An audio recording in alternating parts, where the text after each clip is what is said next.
Every Assassin's Creed game has a highest jump, a single moment where the developers said this is the ceiling, go ahead and leap. Tracking that jump across every single game in the franchise tells a wild story about how Assassin's Creed evolved from a grounded stealth sim into something completely unhinged.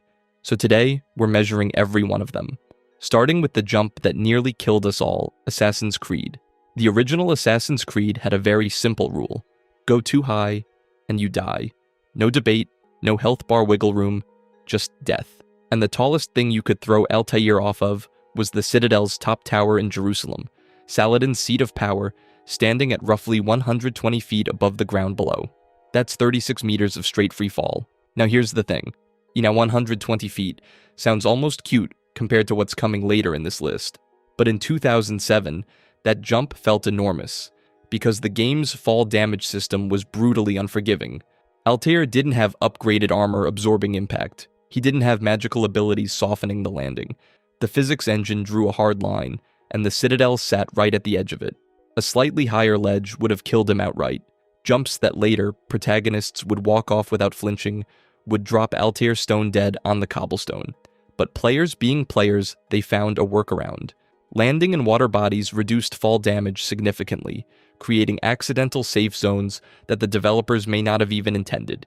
Suddenly, the deadliest jump in the game had a cheat code built into the environment itself. No official height measurements were ever released by Ubisoft for this game. Every estimate we have comes from player testing and architectural scale comparisons, people literally measuring buildings against Altair's character model to reverse engineer the math. That's how dedicated the community was to understanding the limits of a game that genuinely punished you for pushing them. 120 feet was the ceiling, the absolute maximum, but Ezio Auditore was about to blow that ceiling wide open. Assassin's Creed 2. Ezio Auditore changed everything. Where Altair felt like a tool of the Animus, Ezio felt like a character you actually wanted to be, and Ubisoft knew it. So they gave him something Altair never had. The ability to survive falls that should absolutely kill a human being. The highest jump in Assassin's Creed 2 comes from the Campanile di Giotto, Florence's cathedral bell tower, clocking in at approximately 150 feet. That's 45 meters of straight free fall, and Ezio walks it off like he tripped on a cobblestone. But here's why this matters. A C2 introduced fall damage reduction through upgraded armor and a hidden blade momentum absorption mechanic. That sounds like a small tweak. It wasn't. It was Ubisoft planting a flag in the ground and saying, we're picking fun over physics, and we're never going back. The community spent serious time confirming this one. Players ran frame-by-frame video analysis comparing the Campanile against Venice's clock tower, which some argued came close. The Campanile won consistently. It became such a known quantity that speedrunners built routes around it, using the tower as a quick descent shortcut instead of climbing down like a normal person. And that's really the point. Altair's Jerusalem felt like a simulation. Ezio's Florence felt like a playground. A 150-foot drop from a real iconic building that you can visit in actual Italy, survived by a guy in fancy Renaissance armor, was the franchise telling you exactly what kind of game it wanted to be. But Ezio wasn't done jumping off famous Italian landmarks. Rome had something even taller waiting for him. Assassin's Creed Brotherhood. Brotherhood didn't reinvent the wheel. It just built a taller city and let Ezio loose. The highest jump in this game comes from the ramparts of Castel Sant'Angelo in Rome, clocking in at roughly 160 feet, or about 49 meters. That's only about 10 feet higher than the Campanile in AC2, so on paper it's not exactly a jaw-dropping upgrade. But here's the thing. The location itself is what makes this one memorable. Castel Sant'Angelo isn't just some random tall building. In Brotherhood, it's a Templar stronghold. The place is positioned directly across the Tiber River from the Vatican, meaning Ezio's highest leap in the entire game literally launches him off the roof of the enemy's fortress. That's not just a jump, that's a statement. The game's own Animus database acknowledges the castle's real history too. A structure that started as a mausoleum for Emperor Hadrian before being converted into a military fortress. Centuries of war baked into one building. And Ezio throws himself off the top of it without a second thought. But what really set Brotherhood apart from AC2 wasn't one single jump, it was the variety. Players documented roughly 12 to 15 distinct jump points across Rome that exceeded 120 feet. No previous game came close to that kind of density. Rome was simply taller and more packed with climbable architecture than Florence ever was. The fall mechanics themselves? Virtually unchanged from AC2. The height increase was purely architectural, not mechanical. Speedrunners caught on quickly too, using the Sant'Angelo jump for sequence breaks that shaved serious time off runs. So Brotherhood gave us a modest height bump with genuinely cool context, but Ezio's next adventure took him somewhere with even taller landmarks, and a tower that changed everything. Assassin's Creed Revelations. Constantinople gave Ezio something no previous city could, a jump between two worlds. The highest point in Revelations is Galata Tower, a real 14th century landmark that players have measured at roughly 170 feet in-game. That's about 52 meters of free fall, which is a decent bump over Brotherhood's Castel Sant'Angelo. But the height isn't what makes this one special. Here's the thing. Galata Tower sits on the opposite side of the Golden Horn from historical Constantinople proper. The game actually places it accurately, meaning when Ezio leaps from the top, he's symbolically bridging the European and Asian halves of the city. He's not just jumping off a tall building, he's jumping between continents. And that's a detail that flew right over the heads of players who were too busy watching the ground rush toward them. Now, the real Galata Tower stands about 210 feet tall, which means the in-game version runs roughly 40 feet shorter than reality. Not a massive discrepancy, but it confirms something players had already suspected. Ubisoft's scale consistently compresses real-world architecture just enough to keep gameplay functional without totally abandoning accuracy. But here's where opinions split. Revelations introduced new climbing mechanics, hook blade traversal, zip lines, all of which changed how you reached high points. None of that actually changed what happened once you were airborne. The 170-foot drop still played by the same rules Brotherhood did, so the height increase wasn't a mechanical evolution. It was purely architectural. Constantinople just happened to have a taller building than Rome. Some fans felt cheated by that. A 10-foot upgrade over the previous game didn't exactly scream progress, but what those critics missed was the geographic significance. No previous Assassin's Creed game could claim its highest jump carried that kind of real-world historical weight. That geographic identity wouldn't last long, though, because the next game abandoned iconic European architecture entirely for something far shorter and far more controversial. Assassin's Creed 3. So after 3 games of watching Ezio throw himself off increasingly ridiculous European landmarks, you'd expect Connor to shatter the record. He didn't. He didn't even come close. The highest documented jump in Assassin's Creed 3 is from the roof of the old State House in Boston, and it clocks in at approximately 110 feet. That's 33 meters. For context, that's lower than the original Assassin's Creed. Lower than Altair's Citadel jump from 2007. The franchise literally went backward. But here's the thing, it wasn't a bug or a design failure. Colonial American architecture was just shorter. Boston in the 1770s didn't have towering cathedrals or Renaissance bell towers. It had squat brick buildings, wooden churches, and spread out streets designed for horses, not vertical parkour. Ubisoft built the game around that reality, and the reality was flat. Connor's climbing mechanics didn't help either. His toolset wasn't meaningfully upgraded from what Ezio had in Revelations, so you're working with roughly the same abilities, but dramatically less vertical real estate to use them on. Your players expecting Brotherhood-style elevation got a game that wanted them riding horses through the frontier and commanding warships instead. The community split hard on this one.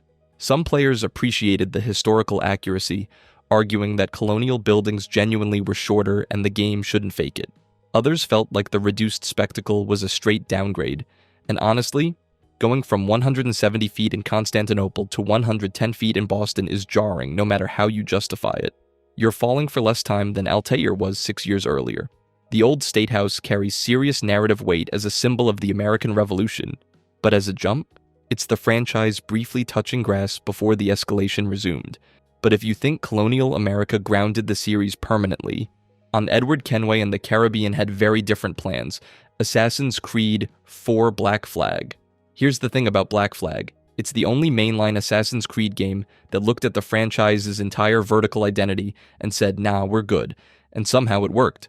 Edward Kenway's highest documented building jump comes from the observation deck of Fort Nassau's Central Tower, clocking in at roughly 130 feet, or about 40 meters.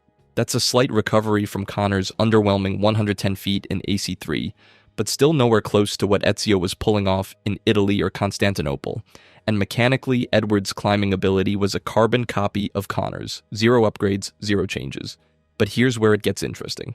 The low jump height wasn't a failure. It was a design choice. Caribbean colonial forts were built for defense, and not for impressing assassins. They were squat, functional, spread out. Fort Nassau isn't Notre Dame. It's not the Galata Tower. It's a military installation surrounded by palm trees and cannon emplacements. The architecture literally couldn't support the kind of vertical spectacle the franchise was known for. So Ubisoft did something nobody expected. They replaced the entire loop. Instead of scaling cathedrals, you were climbing ship rigging. Instead of leaping from bell towers into hay carts, you were diving from the top of the Jackdaw's mast onto an enemy galleon's deck mid-combat. Those ship-to-ship jumps were arguably more thrilling than anything Fort Nassau could offer, even if they were nearly impossible to measure with any consistency. The community was split right down the middle. Purists were furious, arguing the series was abandoning everything that made it special. But the other half countered that the naval combat was so phenomenally good that traditional parkour didn't even matter anymore. And the sales numbers backed that up. Black Flag became one of the best-selling entries in the entire franchise, therefore proving that the audience didn't need tall buildings to stay hooked. They just needed something that felt exciting. But if Black Flag consciously walked away from vertical gameplay, the next entry barely even pretended to care about it at all. Assassin's Creed Rogue. Rogue is the forgotten middle child of the Assassin's Creed franchise, and honestly, trying to document its highest jump feels like doing archaeology on a game that barely anyone remembers playing. Here's the thing. Shay's mechanics were copy-pasted directly from Black Flag. Same climbing, same jumping, same everything. But the world around him changed completely. The North Atlantic replaced Caribbean ports with icebergs, frozen cliffs, and natural formations that had zero interest in being parkour-friendly. Therefore, the highest documented jump in Rogue doesn't come from any landmark or cathedral or fortress. It comes from the top of the Morrigan's mast, clocking in at roughly 100 feet, maybe a bit more depending on conditions, and that depending on conditions part is where Rogue actually gets interesting. This was the first game in the franchise where environmental variables messed with jump outcomes in unpredictable ways. Ice could crack beneath you mid-landing. Naval storms shifted the water level and the angle of your ship. The surface you landed on, whether it was water, ice, or stone, changed how much damage you took. The exact same jump from the exact same mast could kill you one time and leave you perfectly fine the next. No previous Assassin's Creed had that kind of chaos baked into its fall mechanics. But here's the kicker. Almost nobody tested any of this thoroughly. Rogue launched as a last-gen stopgap sandwiched between Black Flag and Unity, and the community treated it accordingly. The player base was smaller, the documentation was thinner, and the jump testing that every other game received just never really happened. So we're left with a game that genuinely introduced dynamic fall physics, environmental unpredictability, and variable surface damage, and almost nobody noticed because they were too busy waiting for Unity, which, speaking of Unity, turned out to be exactly the game that changed everything about how high an assassin could fall. Assassin's Creed Unity. Unity didn't just break the record, it obliterated it. The highest jump in Assassin's Creed Unity comes from the top of Notre Dame Cathedral in Paris, clocking in at approximately 210 feet. That's 64 meters of pure free fall, and at the time, it absolutely shattered every previous franchise record by a massive margin. Revelations held the crown at 170 feet. Unity blew past it by 40 feet in a single generational leap. But here's the thing. Notre Dame wasn't some inflated video game exaggeration. The cathedral's in-game height matches the real building specifications almost exactly.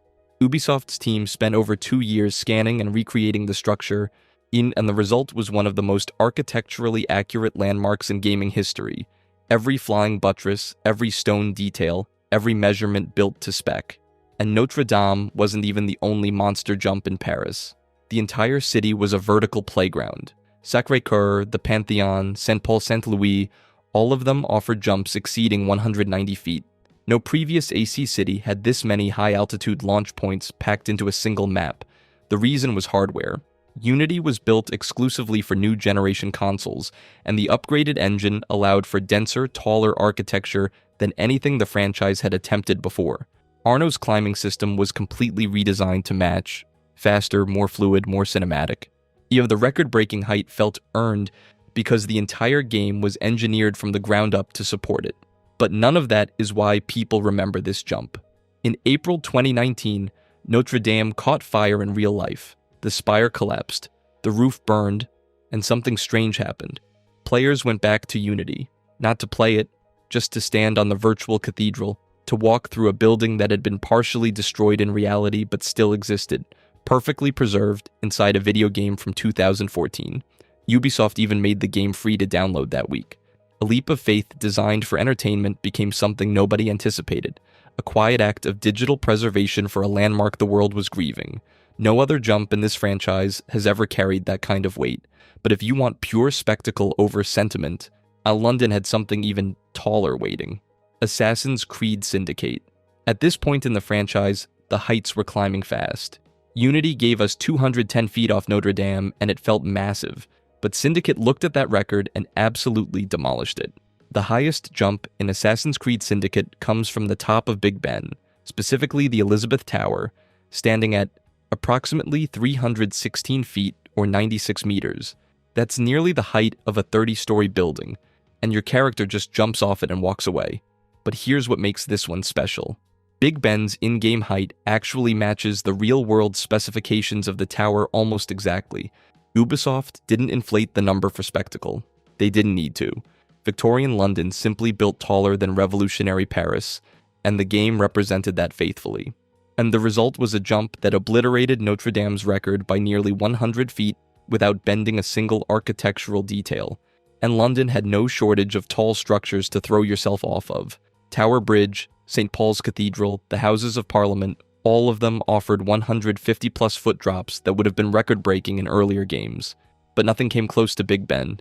It towered over everything else in the skyline, literally and figuratively. Here's the thing, though. Jacob and Evie Fry weren't mechanically different from Unity's Arno in any meaningful way. The parkour system was essentially the same engine with minor animation tweaks, so this wasn't a new ability or an upgraded skill tree making the jump possible. It was pure architecture. The building was just that tall, and the game said, yeah, I'll go ahead and jump. That moment became a centerpiece of Syndicate's marketing for good reason.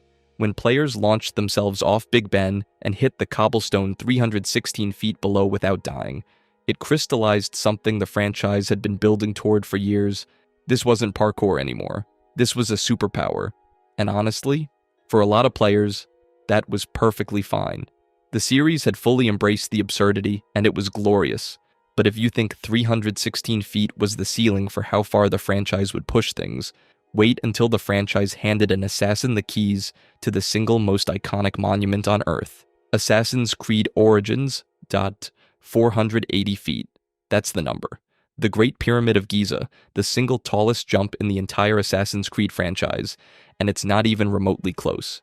Bayek stands on the summit of a monument that held the title of tallest man-made structure on Earth for roughly 3,800 years, looks down at the desert floor 146 meters below and jumps, and somehow impossibly he walks away.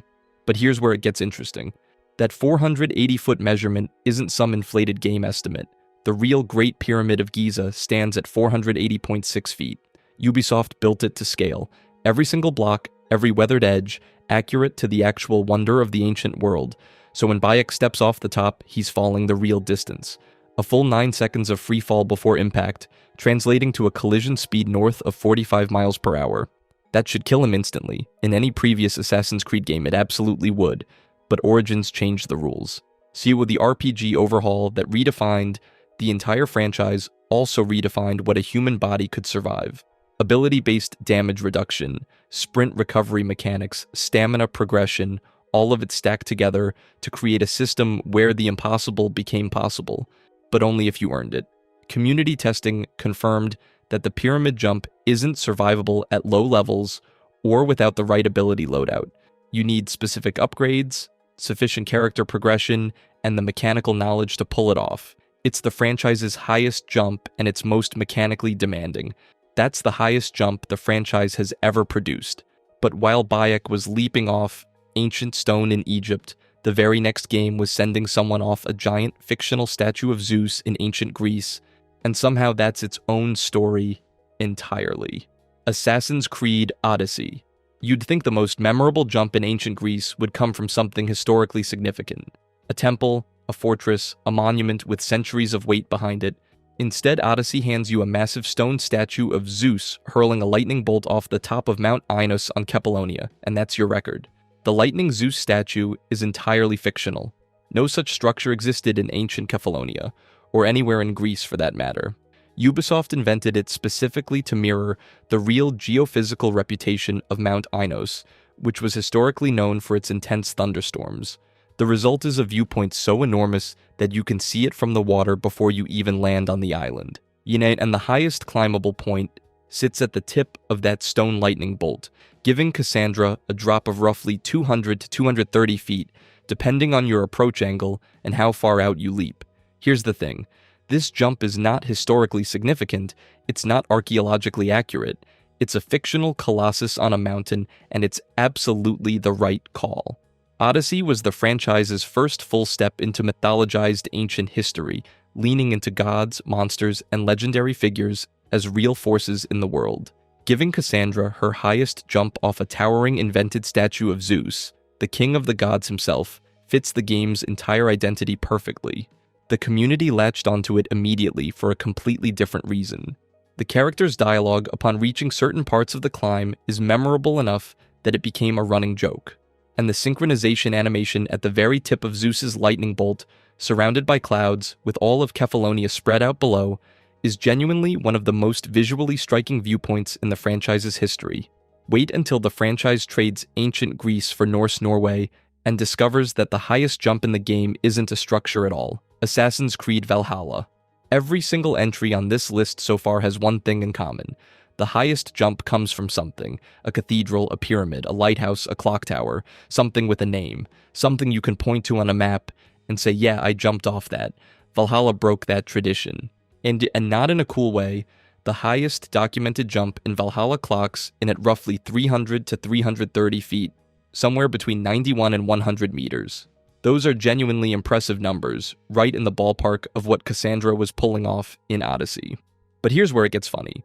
The jump isn't from a castle, it's not from a famous Norse temple or a legendary Viking stronghold, it's from a cliff, a Norwegian cliff, an unnamed, unremarkable, photogrammetry-scanned chunk of Scandinavian rock face that exists because the real geography of Norway happens to be tall. That's it, that's the record. Eivor's climbing mechanics were essentially Cassandra's system with a Viking coat of paint, stamina-based progression, grip management, the whole deal. And by endgame, with the right ability loadout, fall damage became basically decorative. Sure, you could hurl yourself off anything and walk it off like a stubbed toe. But the problem was never the mechanics. The problem was that there was nothing worth jumping off. Players who spent the last few games launching themselves off Big Ben and the Great Pyramid were now standing on top of anonymous geological formations, trying to feel something. The numbers were similar. The experience wasn't even close. And then there's the Asgard complication. Valhalla's mythological realm sequences introduced physics that flat out ignored normal rules. Gravity worked differently. Heights felt distorted. Jumps that should have been measurable became impossible to pin down, which sparked genuine community debate about what even counts as the real highest jump. If you leap off a floating island in a god's fever dream, does that go on the list? The answer most players landed on was no. But it left Valhalla in this weird limbo where its record jump is both geographically grounded in real Norwegian terrain and simultaneously the least satisfying entry on this entire list. But if an unnamed cliff feels underwhelming, the next game on our list made a very deliberate choice to go even lower, and meant every inch of it. Assassin's Creed Mirage. After years of the franchise sprinting toward bigger maps, higher cliffs, and longer falls, Mirage did something nobody expected. It slowed down, and the highest jump in the game tells you everything you need to know about why. The Great Mosque of Baghdad, also known as the Al-Mansur Mosque, gives Basim the longest drop in the entire game at roughly 140 to 160 feet. That's it. Sure, in a franchise where we'd just been hurling Vikings off Norwegian cliffs and Egyptian assassins off the Great Pyramid, Mirage handed us a jump that wouldn't even reach halfway up Big Ben. But here's the thing, that wasn't an accident. It was the entire point. Mirage was built from the ground up as a deliberate course correction. One city, tighter scope. No massive RPG skill trees, no bloated open world stretching across 3 countries. Ubisoft literally marketed it as a back-to-basics Assassin's Creed, and the architecture of Baghdad reflected that philosophy down to the last minaret. Islamic Golden Age buildings weren't designed to compete with Gothic cathedrals or ancient pyramids for raw height. They were intricate, dense, and horizontally complex, which meant the parkour had to be about precision and flow rather than spectacle and survival. Basim's climbing mechanics were refined from Valhalla's system, but not enhanced. He moves cleaner through tight spaces, threads through market stalls and rooftop gardens with more intention than Ivor ever had. The design wanted you close to the streets, weaving through Baghdad's layered neighborhoods, not plummeting from orbit. And because Baghdad's architecture was less familiar to Western players than London or Paris or Egypt, community verification of exact jump heights was thinner than usual. Fewer people could cross-reference real-world building specs against in-game models, so the data stayed quieter. At 140 to 160 feet, Mirage sits below Big Ben by over 150 feet and below the Great Pyramid by more than 300. The number itself tells the story of a franchise exhaling, pulling back from the extremes, choosing restraint over spectacle for the first time in nearly a decade. But if Mirage was the exhale, Shadows is the franchise finding its footing again, this time on the rooftops of feudal Japan. Assassin's Creed Shadows.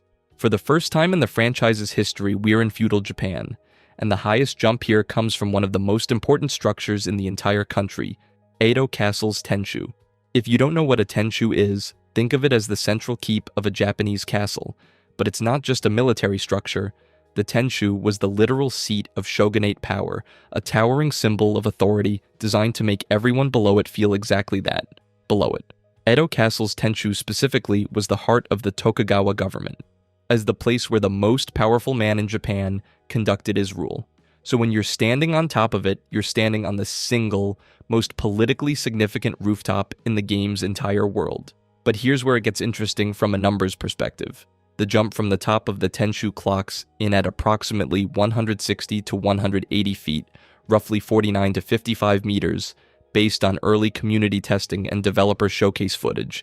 That puts it just above Mirage's Great Mosque, but dramatically below the RPG-era peaks we saw in Origins and Odyssey.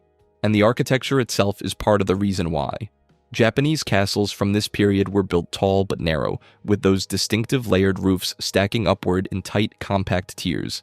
They weren't designed to compete with Egyptian pyramids or Gothic cathedrals in raw height. They were designed to project dominance within a very specific cultural context. Therefore, the game's verticality reflects that reality, not a mechanical limitation, but an architectural one. What's worth noting is that Shadows doesn't just have one big jump and nothing else. Early community footage shows multiple castle jumps across the game hitting the 140-foot range consistently, which lines up with the measured, architecture-first design approach Ubisoft has been leaning into since Mirage. Yasuke and Naui both received subtle parkour refinements, but nothing that fundamentally changes the jumping equation. Now, fair warning, community testing is still catching up to this one. Shadows dropped in 2025, so the evidence here is the thinnest on this entire list, but the real Edo Castle stood at roughly 150 plus feet, gates and the in-game scale tracks with that. So the estimates hold up even if they haven't been stress tested the way Origins or Syndicate measurements have, and honestly, after 14 games of Assassins throwing themselves off everything from pixelated citadels to the actual Great Pyramid, the fact that the franchise can still make a 160-foot drop off a Shogunate castle feel significant says everything about how far this series has come. If you enjoyed this video and want to see more, click the video on the screen now.